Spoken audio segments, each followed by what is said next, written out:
왕들의 이야기에서 나눌 이야기는 아방의 이제 죽는 모습을 우리가 보게 됩니다. 악한 자가 하나님의 심판 가운데 죽는 이 모습, 성경상에서 많이 나오는 모습이기도 하지만 그가 어떻게 하나님의 심판을 받고 죽게 되는가? 그냥 압도적인 하나님의 심판이 임함으로 말미암아 그가 죽는 것이 결코 아닙니다. 그의 그 심판 가운데는 그 아방의 인간적인 꾀, 그의 욕심들, 그의 숨겨진 마음들까지 고스란히 다 담겨져 있고, 근데 그럼에도 불구하고 자기 꾀에 넘어지는 아합을 통해서 그는 결국 죽고 맙니다. 사람의 꾀가 얼마나 무익한 것인가, 이것을 다시 한번 느끼게 되는 오늘 성경 말씀이기도 합니다. 기도하고 시작합니다. 아버지 하나님, 우리의 지혜는 아무리 높고 크다 한들 미래를 볼 수도 없고 우리를 구원할 수도 없습니다. 우리에게 참된 지혜는 무엇인가? 하나님께로부터 오는 것이 참된 지혜이고 하나님께서 알려주시는 것이 생명의 지혜라는 것, 다시 한번 깨닫는 저희들 되기를 원합니다. 그래야 오늘 보는 묵상하고 또 나누는 성경 말씀을 통하여서 나를 향한 하나님의 말씀을 듣는 오늘도 이 시간 은혜의 시간 되게 하여 주옵소서. 예수님의 이름으로 기도하옵나이다. 아멘. 오늘 성경 말씀 열왕기상 22장 29절부터 38절까지 말씀 제가 봉독합니다. 이스라엘의 왕과 유다의 여호사밧 왕이 길르앗 라못으로 올라가니라. 이스라엘의 왕이 여호사밧에게 이르되 나는 변장하고 전쟁터로 들어가려 하노니 당신은 왕복을 입으소서 하고 이스라엘의 왕이 변장하고 전쟁터로 들어가니라. 아람 왕이 그의 병거의 지휘관 32명에게 명하여 이르기를 너희는 작은 자나 큰 자와 더불어 싸우지 말고 오직 이스라엘 왕과 싸우라 한지라. 병거의 지휘관들이 여호사밧을 보고 그들이 이르되 이가 틀림없이 이스라엘의 왕이라 하고 돌이켜 그와 싸우려 한즉 여호사밧이 소리를 지르는지라. 병거의 지휘관들이 그가 이스라엘의 왕이 아님을 보고 쫓기를 그치고 돌이켰더라. 한 사람이 무심코 활을 당겨 이스라엘 왕의 갑옷 솔기를 마친지라. 왕이 그 병거 모는 자에게 이르되 내가 부상하였으니 네 손을 돌려 내가 전쟁터에서 나가게 하라 하였으나 이날에 전쟁이 맹렬하였으므로 왕이 병거 가운데 붙들려 서서 아람 사람을 막다가 저녁에 이르러 죽었는데 상처에 피가 흘러 병거 바닥에 고였더라. 해가 질녘에 진중에서 외치는 소리가 있어 이르되 각기 성읍으로 또는 각기 본향으로 가라 하더라. 왕이 이미 죽음에 그의 시체를 메어 사마리아에 이르러 왕을 사마리아에 장사하니라. 그 병거를 사마리아 못에 씻음에 개들이 그의 피를 핥았으니 여호와께서 하신 말씀과 같이 되었더라. 거기는 창기들이 목욕하는 곳이었더라. 아멘. 오늘 열왕기상 22장이 마지막 장이죠. 이걸 통해서 이제 아람과 전쟁하다 죽는 이제 아방을 보게 되지 않습니까? 근데 이 전쟁 가운데 아방만 참전한 것이 아니라 남유다의 여호사밧 왕도 함께 지금 참전을 하고 있습니다. 그렇다면 왜 남유다의 여호사밧은 왜 북이스라엘의 아방과 함께 지금 이 전쟁에 참여했는가? 왜 그들이 같이 연합해서 이렇게 전쟁을 하게 됐는가라는 부분이 굉장히 궁금해집니다. 물론 그 이유가 몇 가지 있지만 그 중에 하나는 아람 왕과 전쟁을 하는 것이 이제 결코 쉬운 일이 아니기 때문에 더 병력을 더 키워서 연합해서 전쟁을 하기 위해서 협력을 구했던 것, 당연한 것일 것입니다. 근데 보다 더 중요한 이유가 있습니다. 그 보다 더 중요한 이유는 무엇인가 하면 아방의 딸 그 아달랴라는 딸이 있는데 그러니까 이세벨의 딸이기도 하죠. 근데 이 아달랴가 여호사밧 왕의 아들 여호람의 아내입니다. 그러니까 결혼한 것이죠. 북이스라엘과 남유다가 지금 그들의 자식을 결혼시킴으로 인해서 혼인을 인해서 서로 사돈 관계가 된 것입니다. 그러니까 두 남유다 북이스라엘이 지금 혼인 동맹을 통해서 화합한 것입니다. 그래서 그렇게 혼인 동맹을 통해서 화합했기 때문에 같이 연합해서 외적에 맞서 싸운다라는 것, 뭐 이것은 정치적으로 볼 때 또 세상적인 논리로 볼 때 뭐 당연한 것 아니겠습니까? 그것이 더 바람직한 일인 것, 좋은 일인 것으로 보여진 건 맞습니다. 그런데 이것은 어디까지나 세상적이고 정치적인 그런 계산인 것은 맞지만 중요한 것은 무엇입니까? 이것이 하나님이 보시기에 합당한 것이 맞는가? 하나님의 기준으로 볼 때 이것이 옳은가라는 것이 가장 중요한 것이라는 것을 지금 이 남유다와 북이스라엘은 지금 놓치고 있습니다. 아니, 북이스라엘의 아방이 놓치고 있는 것은 뭐 당연하다 할 수가 있겠죠. 근데 문제는 무엇입니까? 남유다의 이 여호사밧 왕도 그것을 놓치고 있다라는 것이 이것이 좀 심각한 문제 아니겠습니까? 근데 두 왕이 미가야 선지자가 분명히 하나님의 심판을 이제 이야기하지 않습니까? 근데 그 이야기를 듣고 아방은 어떻게 하는가 하면은 역시 미가야 너는 나에게 길한 것은 예언하지 않고 나에게 흉한 것만 예언한다 하면서 내가 전쟁에 갔다 돌아올 때까지 그를 옥에 가두라 얘기하고 내가 돌아올 때까지 그에게 고생의 떡과 고생의 물을 먹여서 그를 가둬두라 얘기합니다. 그리고 거짓 선지자 400명의 이야기 그대로 전쟁에 참여하는 것입니다. 그래서 길르앗 라못으로 올라갑니다. 근데 올라가면서도 아합의 마음 가운데는 찜찜함이 있어요. 뭔가 만약에 미가야 선지자가 말한 그대로 하나님의 심판이 임하면 어떡할까라는 그 불안한 마음이 있습니다.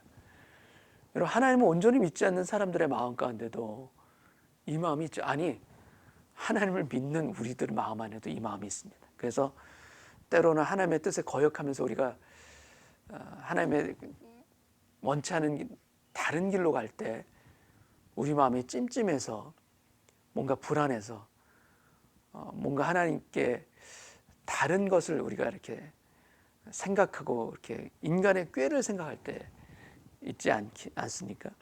바로 그 모습이 지금 아방에게 지금 드러나고 있습니다. 그래서 그 마음의 찜찜함 때문에 아방은 어떻게 하는가? 왕복을 입지 않고 평복을 입고 전쟁하는 그 군중 가운데 들어가게 됩니다. 그리고 오히려 남유다의 왕인 여호사밧에게 당신이 왕복을 입고 전쟁에 참여하십시오라고 이야기한 것입니다. 혹시라도 재앙이 자기에게 미칠까봐 그 꾀를 낸 것이죠. 그리고 이 꾀를 낸 것은 뭔가 비슷한가 하면 어떤 미신적인 두려움이나 거의 다를 바가 없는 이런 것 볼 수 있지 않습니까? 그리고 자기의 안전을 위해서 오히려 다른 사람에게 위험에 노출하는 그런 아주 비겁한 마음까지도 지금 아방의 마음 가운데 있다라는 것을 우리는 보게 됩니다. 근데 이 꾀를 낸 것이죠. 내가 왕복을 입지 않고 그냥 평복처럼 해서 이 전쟁 가운데 들어가야지, 숨어야지, 변장해야지. 인간의 이 꾀가 여러분 하나님의 뜻을 막을 수 있습니까? 없습니까? 막을 수가 없습니다. 아무리 인간이 꾀를 낸다 한들, 변장을 한다 한들 하나님의 눈을 피할 수는 없습니다. 근데 지금 어리석게도 아방은 변장해서 마치 사람들의 눈을 피할 수 있는 것처럼 하나님의 눈도 피할 수 있는 것처럼 생각하고 지금 꾀를 냈지만 오히려 그 꾀 때문에 아방은 죽고 맙니다. 그 인간적인 꾀가 오히려 자신의 그 멸망을 가게 하는 그 길이라는 것을 지금 아방은 전혀 모르고 있습니다. 근데 이 전쟁 가운데 그 맞선 상대 아람 왕은 한 가지 명령을 그들의 지휘관들에게 내리죠. 다른 사람들과 싸우는데 힘쓰지 말고 오직 그 이스라엘 왕과 싸우는데 힘쓰라, 이렇게 명령을 내리게 됩니다. 그래서 딱 보니 아람 왕의 신하들이 보니 왕복을 입은 사람이 딱 보인 것입니다. 그래서 그를 쫓아간 것이죠. 근데 그는 이스라엘 왕이 아니라 여호사밧 왕이지 않습니까? 여호사밧 왕이 그 전쟁 가운데 막 쫓기다가 성경에 나옵니다. 여호사밧이 소리를 지르는지라 그 위기 가운데 여호사밧 왕이 막 소리를 지른 거죠. 이 소리가 어떤 것인지 성경에는 기록되어 있지 않습니다. 그냥 단지 본능적인 소리를 지른 것인지 아니면 외치면서 하나님께 간절하게 기도를 한 것인지 우리는 알 수는 없지만, 중요한 것은 무엇인가? 이 소리를 지를 때 그 소리를 듣고 아람의 이 병거 장관들이 이 사람은 아합 왕이 아니구나라는 것을 깨닫고 돌이킵니다. 이것을 통해서 우리가 보게 되는 것은 무엇인가? 하나님께서 은혜 베푸시는 자에게는 은혜를 베푸셨어요. 지금 여호사밧 왕에게는 은혜를 베푸신 거 맞습니다. 지금 이 전쟁터에 나간 것 아합에게도 잘못이 있고 여호사밧에게도 잘못이 있습니까? 없습니까? 잘못이 있죠. 그러나 하나님의 말씀을 온전히 분별하지 못하고 아합 왕과 연합해서 전쟁터에 나간 그런 잘못이 분명하게 있습니다. 그러나 하나님께서는 여호사밧의 죄를 아합의 죄와 똑같은 무게를 가지고 지금 다루질 않습니다. 그래서 여호사밧 왕에게 은혜를 지금 베풀어 주시고 있습니다. 은혜를 거두신 자에게는 그 심판을 피할 수 없도록 그 상황이 펼쳐지지만, 여호사밧 왕에게는 하나님의 은혜가 아직도 분명하게 살아 있습니다.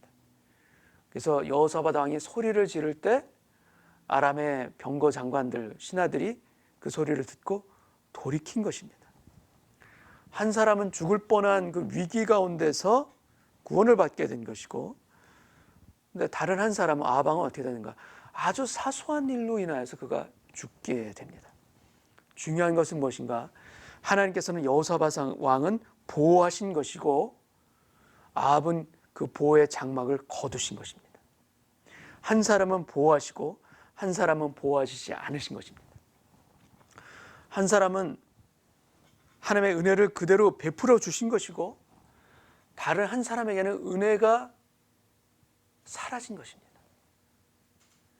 이 차이가 너무나도 중요합니다. 여러분, 하나님께서 보호해 주셔야 우리는 살 수가 있어요.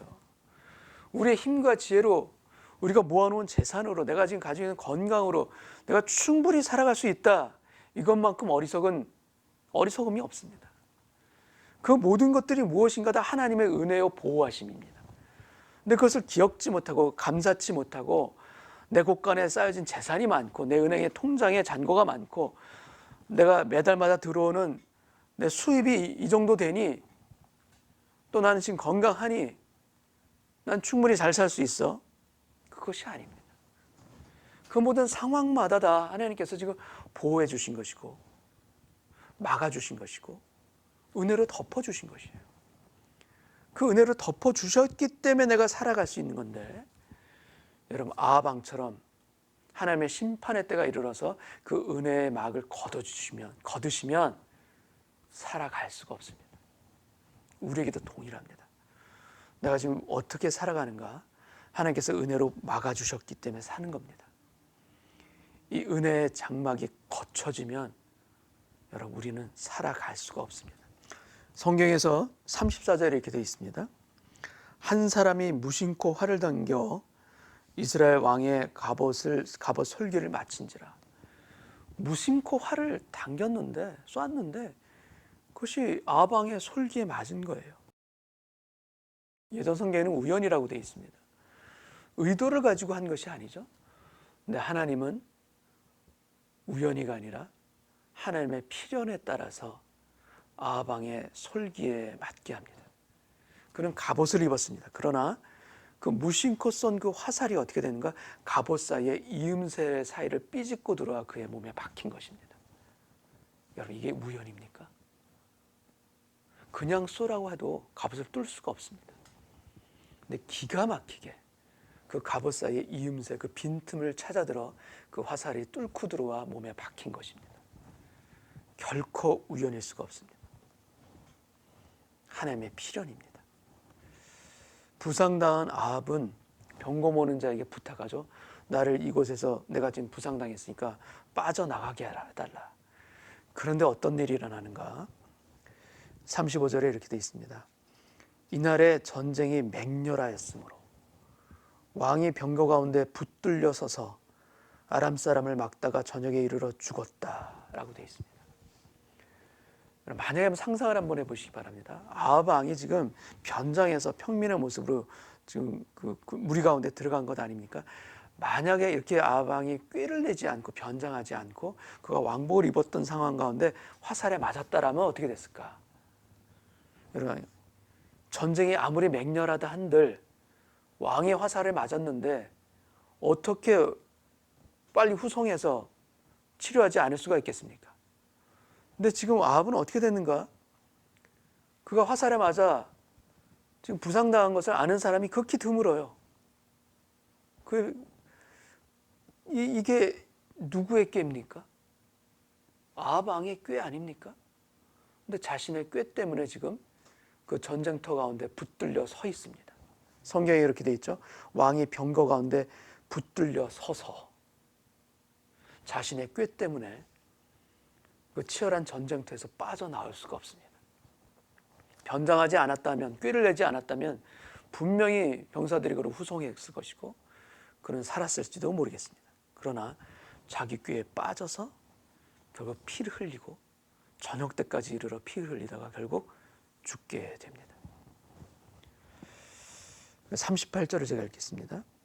그 병거를 사마리아 못에서 씻음에 개들이 그의 피를 핥았으니 여호와께서 하신 말씀과 같이 되었더라. 우리가 21장에서 엘리야 선지자를 통하여서 아합 왕에게 임할 그 심판의 그 예언을 보게 되지 않습니까?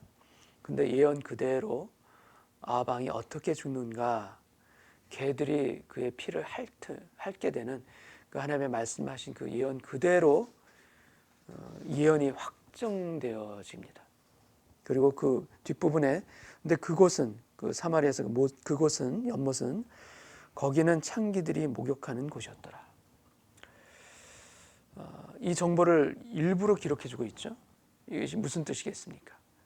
아합 왕이 영적으로 창기와 같은 자였다라는 것을 성경은 비유를 통해서 또 보여주고 있는 것입니다. 여러분, 하나님께서 은혜로 막아주셔야 살 수 있습니다. 은혜가 거쳐지면 죽을 수밖에 없습니다. 그리고 인간의 모든 꾀는 하나님 앞에 무익합니다. 아무리 계획을 세우고 아무리 잘하려고 한들 하나님의 권능 앞에, 하나님의 섭리 앞에 우리 인생은 끝날 수밖에 없는 것입니다. 아합은 지금 전쟁터에서 죽었죠. 전쟁하다가 죽었습니다. 그래서 전쟁터에는 전사하는 일이 다반사로 일어나기 때문에 아합의 이 죽음이 어찌 보면 하나님의 심판인 것을 깨닫지 못할 수도 있습니다. 그러나 분명하게 이것은 하나님의 심판이 맞습니다. 하나님의 말씀에 순종하지 아니할 때 아합의 인생에 어떠한 마지막이 있는 것인가 이미 예언해 주신 그대로 이루어졌다라는 것을 성경은 기록해 주고 있습니다. 그래서 우리에게 중요한 것은 무엇인가? 모든 우리의 삶의 현장 가운데서, 현실 가운데서 하나님의 뜻이 어떠한 것인가라는 것을 찾으려는 그 자세, 이것이 우리에게 너무나도 중요합니다. 세상의 원리와 기준에 의해서 해석하는 것이 아니라 하나님의 말씀의 해석을 통해서 하나님의 뜻을 찾으려는 그 마음의 자세, 너무나도 중요한 것이고, 그리고 세상은 우리를 미혹하지 않습니까? 거짓 선지자들 얼마든지 있지 않습니까? 그래서 이것이 참으로 하나님의 뜻이 맞는가 그 분별하려는 마음의 자세, 이것도 굉장히 중요한 것입니다. 그리고 그것은 분별은 무엇을 통해서 이루어지는가? 하나님의 말씀을 통해서 이루어지는 것이고, 기도하는 심령에게 주시는 하나님의 은혜인 것이고, 또 찬송 가운데 하나님의 영의 양식을 먹고 마시고 취하는 자에게 주시는 하나님의 능력인 것을 우리가 믿어야 합니다. 하나님께서 알려주실 것이고, 그리고 무엇보다도 어떤 자에게 하나님께서는 알려주시는가, 그것이 어떠한 것이든 하나님의 말씀이 맞다면 저는 그대로 순종하겠습니다라는 그 마음의 자세를 가진 사람에게 하나님의 뜻을 찾고자 하는 자세 중요하죠. 그리고 그것을 분별하려는, 말씀의 기준에 따라서 분별하려는 그 자세가 중요하죠. 그리고 또 중요한 것은 무엇인가? 그 뜻대로 그대로 순종하겠나이다. 이 순종의 자세까지 있을 때 우리의 삶의 길은 하나님께서 은혜로 막아주시는 길 가운데서 계속해서 걸어갈 수 있게 됨을 믿습니다. 은혜의 장막을 거두시지 않는 것입니다. 우리가 그렇게 살아가기를 원합니다. 그리고 여러분, 분명한 것은 무엇인가? 하나님 없는 우리 인간의 최선은 무익합니다. 아니, 하나님 없이 우리가 하는 우리의 최선의 노력들, 애씀들은 오히려 그 우리의 계획들은 우리를 비참하게 만들 수도 있습니다. 여러분, 바다 한가운데 여러분이 빠졌다고 생각해 보십시오. 태평양 한가운데 빠졌습니다. 내가 헤엄을 쳐서 내가 살리라, 헤엄을 친다고 생각해 보십시오. 어떻게 되겠습니까? 그 사람은요, 죽을 때까지 헤엄치려고 애쓰다가 결국 죽는 것입니다. 애만 쓰다가 죽는 것이에요. 오히려 그냥 태평양 바다 한가운데 빠졌다, 그냥 그렇게 애쓰지 않고 그냥 있어도 죽는 것 아닙니까? 근데 자기 꾀를 내는 사람은 애를 쓰다 죽는 거예요. 여러분, 하나님 없는 우리 애쓰는 우리 인간적인 최선은 정말 헛수고이고 무익하다라는 것을 우리가 인정하기를 원하고요. 또 우리가 아방과 이 여호사밧 왕을 통해서 보게 되지만 연합해도 소용없습니다. 거짓 예언 아무리 많이 들어도 소용없습니다. 우리의 경험과 상식, 그것도 소용이 없습니다. 우리가 가장 중요한 것은 무엇입니까? 하나님 아버지를 의지하는 그 길로 걸어가는 것. 여러분, 그 길로 걸어갈 때 인간의 꾀를 넘어서는 하나님의 놀라우신 평강과 능력과 축복이 우리 인생 가운데 임할 것을 믿습니다. 우리가 그렇게 살기를 원합니다. 내 계획이 아무리 창대하다 한들 하나님 앞에 아무것도 아닌 것을 인정하는 그 삶의 자리로 우리가 걸어갈 때 하나님의 예비하심이 얼마나 광대하신지, 하나님의 인도하심이 얼마나 은혜로우신지, 하나님의 보호하심이 얼마나 철저하게 우리를 지켜주시는지 우리는 우리의 삶에서 경험하게 될 것이요, 그 경험과 체험 가운데 우리는 감사케 됨을 믿습니다. 우리 모두가 하나님의 은혜의 장막 가운데 살아가는, 하나님이 나를 불쌍히 여겨 주옵시고 나를 보호해 주옵시고 우리 가정을 주님 은혜 가운데 감싸 주옵소서. 이렇게 기도하고 겸비함으로 살아가는 하나님의 아들과 딸이 되시기를 주님의 이름으로 축복합니다. 기도하겠습니다. 사람의 꾀와 사람의 계획이 얼마나 무익하신 것인지 우리가 다시 한번 깨닫고, 우리가 아버지 하나님 앞에 진실로 구하기를 원하는 것은 주님 분별할 수 있는 힘을 허락하시고, 그 분별과